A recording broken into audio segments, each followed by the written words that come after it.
Ir ļoti labi, ka saglabā tradicionālās kultūras mantojumu, un ir labi un ļoti vajadzīgi, ka pēta. Bet ir ļoti vajadzīgi cilvēki, un ir ļoti vajadzīgi, kas īstajā brīdī to savā veidā paceļ augšā, aktualizē, publicē. Un mēs ieraugam to, ko esam it kā zinājuši, labi pazinuši, tā kā no jauna. Un es gribētu saukt uz skatuves cilvēku, kas pārstāv novadu vai daudz darījis tā novada augšām celšanā, kur mēs ilgu laiku šo novadu tā kā bijām aizmirsuši, tādā, bārenītes pabērna lomā. Tas ir Sēļu folkloras, Sēļu novada pētnieks un senču kalendāra ilgadējs uzturētājs Valdemārs Ancītis. Lielā folkloras gada balva 2000.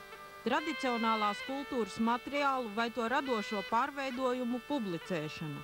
Valdemārs Ancītis, Saldis, senču kalendāra 10 gadu grāmatu veidotājs. Ko te, lai es te to paldies? Vajadzētu jau sākt ar partiju. Bet to partiju mums ir tik daudz un visas tik labas, lai paliek bez.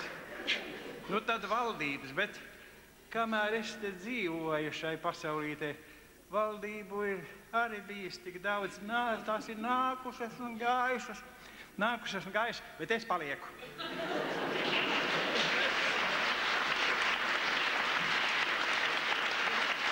Ko tad es teikšu? Paldies jau jāsaka citādi, nepateicība būs pasaules alga. Vispirms, paldies Dieviņam, kā manā Agnīstē saka. Vai tāda zeme? Vai ir tāda zeme, kur piens un medus tek? Kur kalnos uguns sārti ar maigu liesmu tek? Kur pļavas laistās zeltā, kur sudrabs trauktos skan, kur dimants rasas traukos dod laborītu man, un vakaros, kur laipns aiz mežiem saule riet, kur skumjas cēras dziesmas, bez saules bāri dzied, un Dievs ar laimu kopā, kur ļaudīm mūžu šķir, vai ir kur tāda zeme? Ir.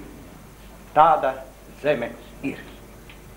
Šī zeme svēta, saku, to tā, lai visi dzird. Šai zemē esmu dzimis, šai zemē gribu mirt.